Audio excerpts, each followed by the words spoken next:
بسم اللہ الرحمن الرحیم۔ السلام علیکم عزیز طلبہ و طالبات۔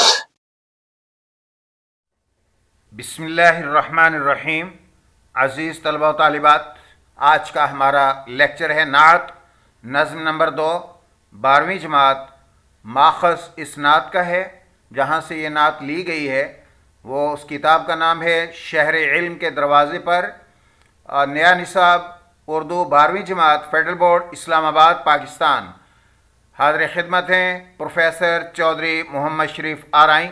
9ویں، 10ویں، 11ویں اور 12ویں جماعت کے لیے Urdu lecture series YouTube channel Urdu professor کے توسط سے شعر نمبر 1 تا 3 کی تشریح ہے اور یہ نعت کا پہلا لیکچر ہے۔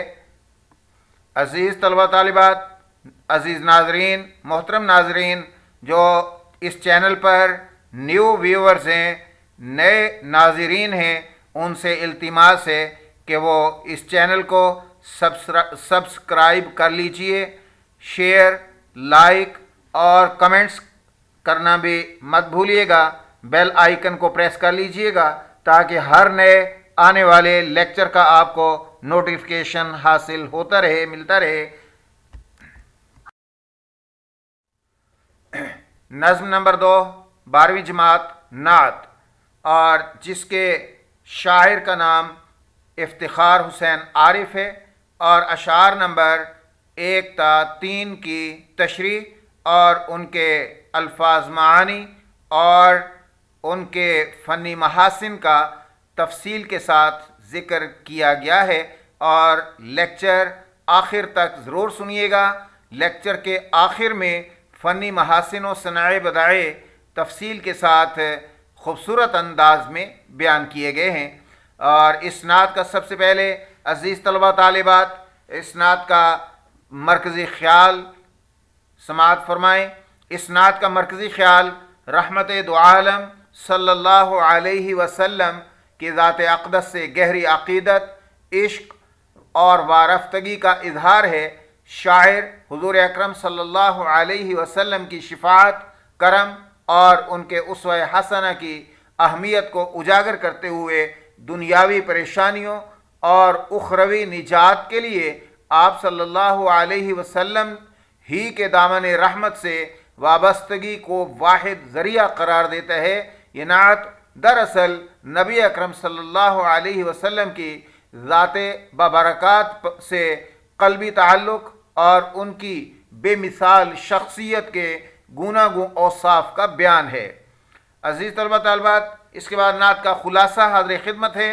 افتخار عارف کی یہ نعت حضور نبی اکرم صلی اللہ علیہ وسلم کی مدح سرائی پر مشتمل ہے، تعریف پر مشتمل ہے، توصیف پر مشتمل ہے۔ شاعر بیان کرتا ہے کہ آقا صلی اللہ علیہ وسلم کی آمد سے پہلے دنیا ظلمتوں میں ڈوبی ہوئی تھی، اور آپ صلی اللہ علیہ وسلم کی تشریف آوری سے جہالت کے اندھیرے چھٹ گئے اور علم و ہدایت کا نور پھیلا۔ وہ آپ صلی اللہ علیہ وسلم کی ذات کو ہر مشکل میں پناہ گاہ اور ہر پریشانی کا حل قرار دیتا ہے۔ شاعر نبی اکرم صلی اللہ علیہ وسلم سے اپنی والہانہ عقیدت کا اظہار کرتا ہے اور آپ صلی اللہ علیہ وسلم کی شفاعت کا طلبگار ہے، کیونکہ یہی نجات کا واحد راستہ ہے۔ یہ نعت نبی کریم صلی اللہ علیہ وسلم کی شان رحمت، ان کے آپ صلی اللہ علیہ وسلم کے اعلیٰ اخلاق اور آپ صلی اللہ علیہ وسلم کے کمالات کا حسین امتزاج ہے۔ اشعار نمبر 1 تا 3۔ دلوں کے ساتھ جبینیں جو خم نہیں کرتے، دلوں کے ساتھ جبینیں جو خم نہیں کرتے، وہ پاسے مدحت خیر الامم صلی اللہ علیہ وسلم نہیں کرتے۔ دعا بغیر، اجازت بغیر، اذن بغیر ہم ایک لفظ سپرد قلم نہیں کرتے۔ کتاب حق نے جنہیں مصطفیٰ صلی اللہ علیہ وسلم قرار دیا، جز ان کے اور کوئی ذکر ہم نہیں کرتے۔ مشکل الفاظ کے معانی، جبینیں جمع ہے جبین کی، اور یہ فارسی زبان کا لفظ ہے۔ جبین پیشانی کو کہتے ہیں اور جبینیں پیشانیاں جمع، اور خم فارسی زبان کا لفظ ہے اور جس کا لفظی معنی ہے جھکانا، سرنگوں کرنا، تعظیم کے لیے جھکنا۔ اگلا لفظ ہے مدحت۔ مدحت عربی زبان کا لفظ ہے اور مدح سے بنا ہے، اور تعریف و توصیف اس کا معنی ہے تعریف و توصیف، ستائش۔ ستائش کا معنی بھی تعریف کرنا ہوتا ہے۔ خیر الامم عربی زبان کا لفظ ہے، تمام امتوں میں سے بہتر یعنی بہترین امت۔ بغیر فارسی حرف جار ہے اور عربی متعلق فعل ہے، اور اردو میں فارسی سے ماخوذ ہے، لیا گیا ہے۔ کسی شخص یا چیز کے نہ ہونے کی حالت میں، بغیر کا معنی کسی شخص یا چیز کے نہ ہونے کی حالت میں، موجود نہ ہونے کی صورت میں، بجز اور سوا، علاوہ، اجازت عربی زبان کا لفظ ہے کوئی کام کرنے کی رضا، اذن، پروانگی۔ اذن کا یہ بھی عربی زبان کا لفظ ہے اذن، اور اس کا معنی ہے اجازت، حکم اور اجازت نامہ۔ سپرد قلم، سپرد فارسی زبان کا لفظ ہے، قلم عربی کا، یہ قلم کہتے ہیں لکھنے کے آلے کو۔ کتاب حق عربی زبان کا لفظ ہے، اور مرکب اضافی، حق کی کتاب یعنی اللہ تعالی کی کتاب قرآن کریم، سچی کتاب یعنی قرآن کریم۔ مصطفیٰ عربی زبان کا لفظ ہے اور اس کا لفظی معنی ہے چنا ہوا۔ چنا ہوا یہ اسم مفعول ہے، اور منتخب کیا ہوا، برگزیدہ، آپ صلی اللہ علیہ وسلم کا لقب ہے مصطفیٰ۔ کریم عربی زبان کا لفظ ہے، اس کا لفظی معنی ہے مہربان، سخی، عطا کرنے والا، فیاض۔ انعام عربی زبان کا لفظ ہے، اس کا لفظی معنی ہے بخشش، عطیہ، فضل، کسی بھلائی کے بدلے میں دیا جانے والا تحفہ۔ جواد عربی زبان کا لفظ ہے، بہت بخشش کرنے والا، دینے والا، عطا کرنے والا، سخی، فیاض، جواد۔ نعمت، نعمت عربی زبان کا لفظ ہے، اس کا لفظی معنی ہے مال، دولت، عطا، بخشش، عطیہ۔ مذکورہ اشعار کا مفہوم، جو 3 اشعار میں نے اس سے پہلے لکھے ہیں، ذکر کیے ہیں، اب ان کا مجموعی تینوں اشعار کا اکٹھا مفہوم ہے۔ عزیز طلبہ طالبات یاد رکھیے گا کہ جو نظم یا جز کے اشعار ہوتے ہیں ان کی تشریح اکٹھی لکھنی ہوتی ہے، اور جو غزلیہ اشعار ہوتے ہیں ان کی ہر شعر کی الگ الگ ہوتی ہے۔ اس کی وجہ یہ ہے کہ غزل کے ہر شعر کا موضوع جدا ہوتا ہے، الگ ہوتا ہے، اور نظم کے تمام اشعار کا موضوع ایک ہی ہوتا ہے۔ تو شاعر ان اشعار کے ذریعے یہ پیغام دیتا ہے کہ جو لوگ حضور اکرم صلی اللہ علیہ وسلم کی مدح و ثنا کو اہمیت نہیں دیتے اور ان کے سامنے سر تسلیم خم نہیں کرتے، وہ در حقیقت آپ صلی اللہ علیہ وسلم کے ادب و احترام کو نہیں سمجھتے۔ ان کا اپنا یہ اصول ہے کہ آن حضرت صلی اللہ علیہ وسلم اجازت اور اذن کے بغیر وہ ایک لفظ بھی قلم بند نہیں کرتے، کیونکہ ان کے نزدیک، شاعر کے نزدیک، صرف وہی ذات مبارکہ حق و سچ کا محور ہے جس کو قرآن مجید نے مصطفیٰ یعنی چنا ہوا، منتخب کیا ہوا قرار دیا ہے۔ وہ یعنی شاعر آپ صلی اللہ علیہ وسلم کے سوا کسی اور کا ذکر کرنا پسند نہیں کرتے۔ یہ اشعار حضور اکرم صلی اللہ علیہ وسلم سے والہانہ عقیدت، غیر مشروط ادب اور صرف آپ صلی اللہ علیہ وسلم کی ذات کو مرکز ذکر و فکر بنانے کا درس دیتے ہیں۔ آگے تشریح ہے ان تینوں اشعار کی عزیز طلبہ طالبات، ایک معیاری تشریح پیش کی جا رہی ہے آپ کے سامنے، لازمی مکمل لیکچر سماعت کیجئے گا۔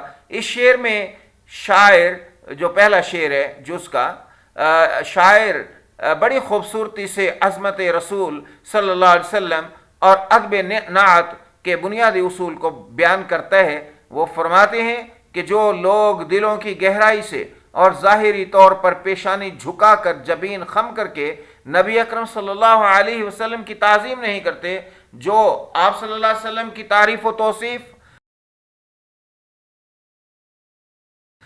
یعنی مدحت کا لحاظ یعنی پاس نہیں رکھتے، اور آپ صلی اللہ علیہ وسلم کی امت خیر الامم کے بہترین فرد ہونے کی حیثیت سے آپ کا حق احترام ادا ہی نہیں کرتے، وہ در حقیقت آپ صلی اللہ علیہ وسلم کے ادب اور شان کو سمجھنے سے قاصر ہیں، محروم ہیں۔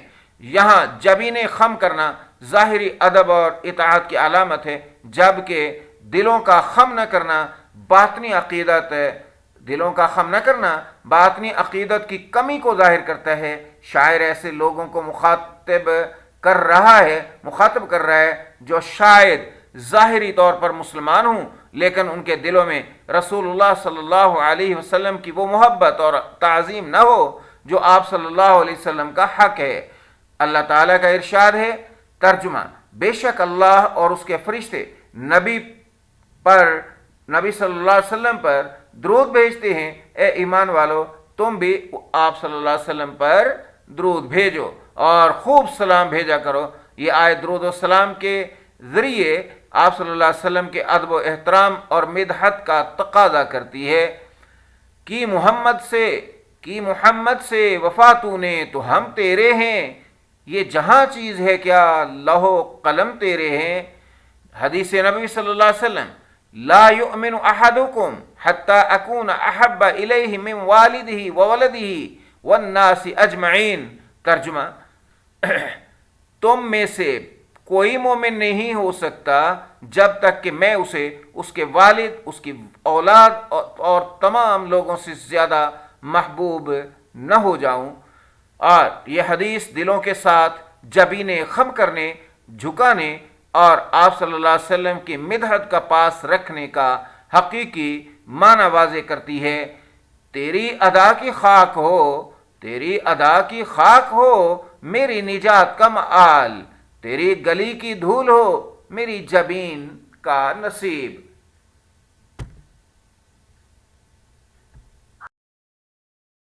شاعر نعت گوئی کے حوالے سے اپنے انتہائی بلند ادبی اور روحانی معیار کو بیان کر رہے ہیں۔ وہ کہتے ہیں کہ نعت رسول صلی اللہ علیہ وسلم ایک حساس اور مقدس صنف سخن ہے۔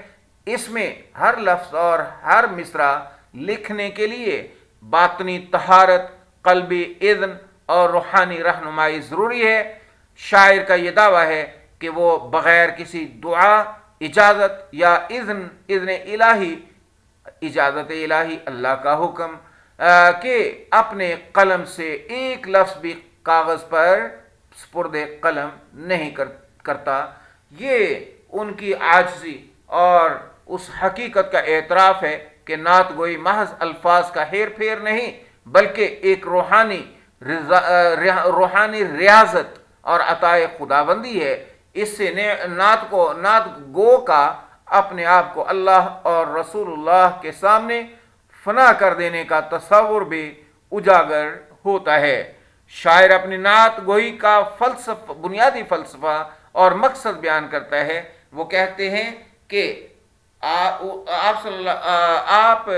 کی شاعری کا محور صرف وہی ذات مبارکہ ہے جسے کتاب حق یعنی قرآن مجید نے مصطفیٰ چنا ہوا برگزیدہ کا لقب عطا کیا ہے۔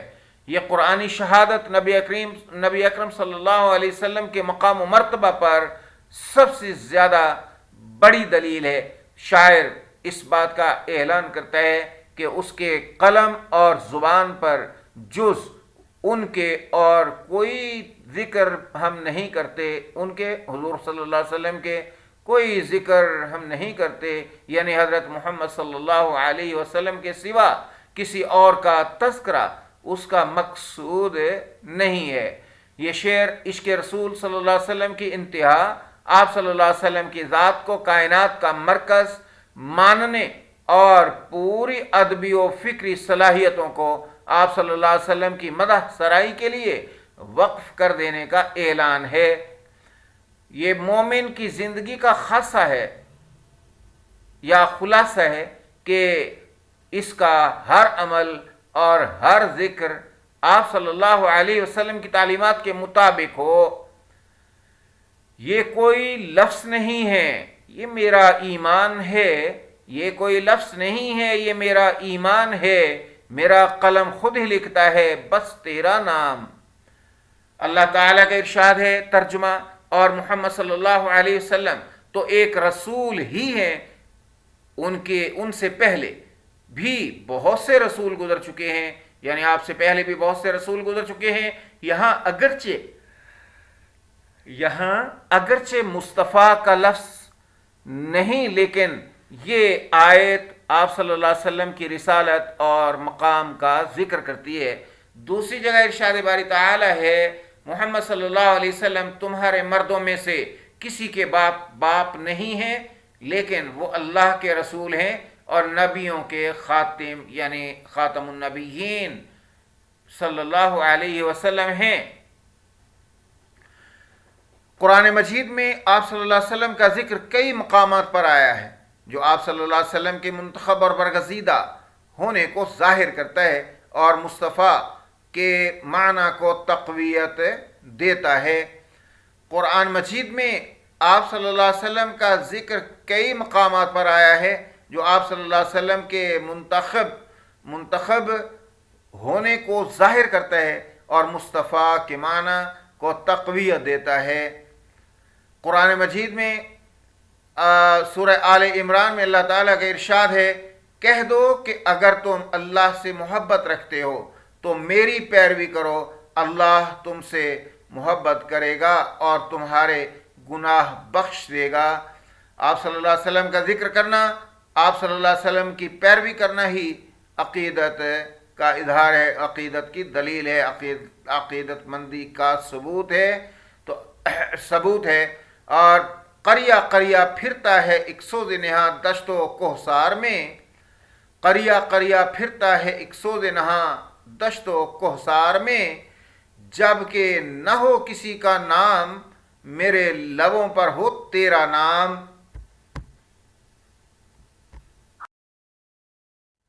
شاعر نے اپنی والہانہ محبت اور روحانی کیفیت کو بیان کیا ہے۔ شاعر کی اندرونی بے چینی اور تڑپ اور رسول اکرم صلی اللہ علیہ وسلم کی حالت کو آپ صلی اللہ علیہ وسلم کی حالت ظاہر ہو رہی ہے۔ یہ سوز، یہ تڑپ صرف شاعر کے دل میں نہیں بلکہ ہر اس شخص کے دل میں موجود ہے جو نبی اکرم صلی اللہ علیہ وسلم سے محبت کرتا ہے۔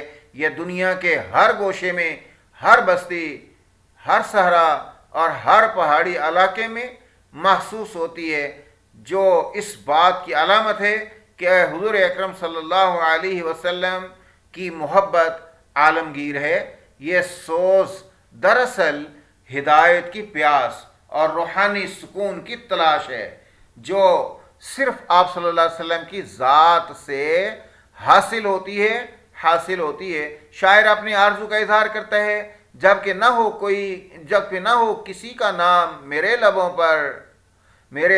پر ہو تیرا نام۔ یہ انتہا درجے کی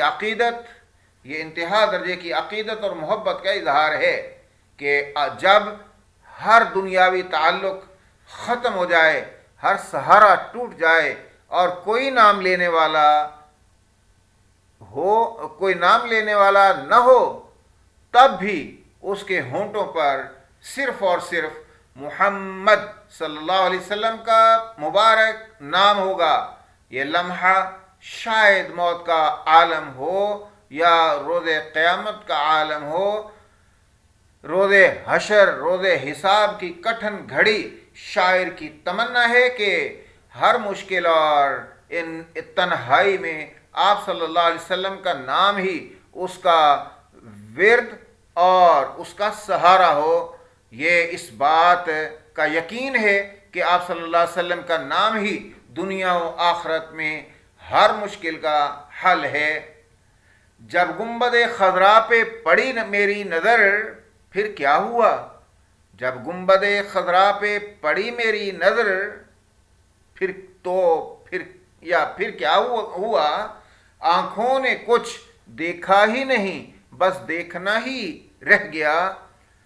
نبی اکرم صلی اللہ علیہ وسلم نے فرمایا قیامت کے دن لوگوں میں سب سے زیادہ میرے قریب وہ ہوگا جو مجھ پر سب سے زیادہ درود بھیجتا ہے۔ یہ حدیث اس بات کی دلیل ہے کہ آپ صلی اللہ علیہ وسلم کا نام زبان پر رکھنا اور آپ صلی اللہ علیہ وسلم سے محبت کرنا آخرت میں قرب کا ذریعہ ہے۔ اب عزیز طلبہ طالبات، ان پہلے تینوں اشعار کے فنی محاسن، فنی خوبیاں اور صنائع جو ان میں استعمال ہوئی ہیں۔ نمبر 1، صنعت مراعات النظیر کا استعمال ہوا۔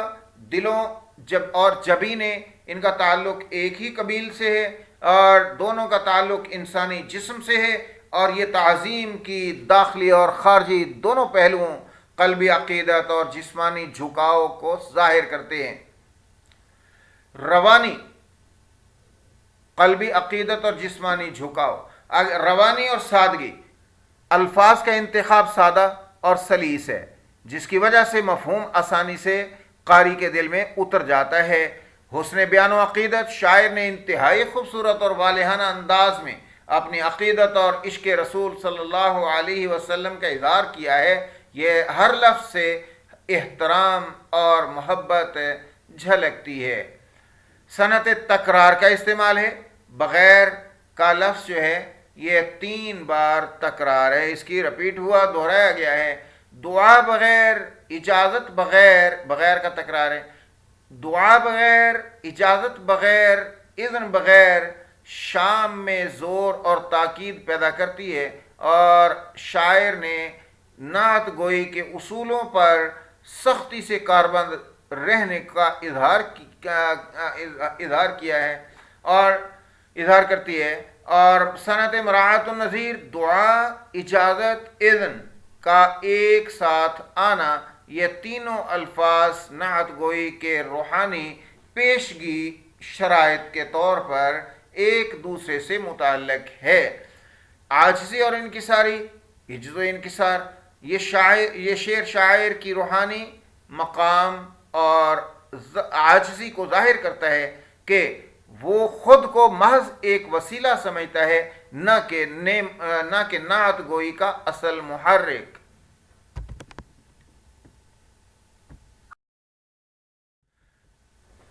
نیکسٹ صنعت ہے حسن تعلیل۔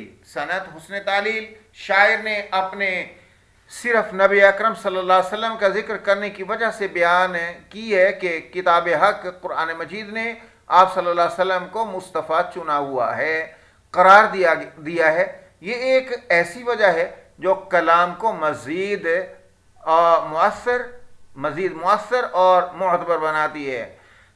صنعت تاکید یا حروف زائد، جز ان کے اور کوئی ذکر ہم نہیں کرتے میں لفظ کیا ہے، جز کا استعمال ہے جو سوائے یا علاوہ کے معنی میں ہے۔ شاعر کے اس عزم کو مزید مؤکد کرتا ہے کہ اس کا ذکر جو ہے کسی اور کے لیے نہیں ہے۔ استناد و دلیل، کتاب حق نے جنہیں مصطفیٰ قرار دیا کہہ کر شاعر نے اپنے دعوے، یعنی صرف وہی یہ دعوے اور صرف آپ صلی اللہ علیہ وسلم کا ذکر کرنا کو قرآنی دلیل سے مستند کیا ہے، جو نعت کی فکری مضبوطی کو بڑھاتا ہے۔ اختصار و جامعیت، یہ شعر مختصر الفاظ میں شاعر کے پورے نعتیہ فلسفے کو جامعیت کے ساتھ بیان کرتا ہے۔ عزیز طلبہ و طالبات، دعوت نامہ نویسی کا لیکچر بھی سننے اور دیکھنے کے لیے اردو پروفیسر یوٹیوب چینل کو لازمی سبسکرائب کر لیجئے۔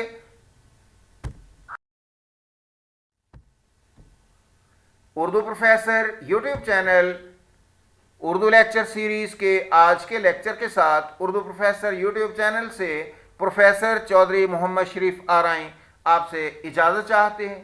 دیکھتے رہیے اردو پروفیسر یوٹیوب چینل کو، شیئر، لائک اور سبسکرائب کرنا مت بھولیں۔ گھنٹی کے نشان کو بھی ضرور دبائیں تاکہ ہر نئے لیکچر سے آپ کو آگاہی ملتی رہے۔ شکریہ، اللہ حافظ۔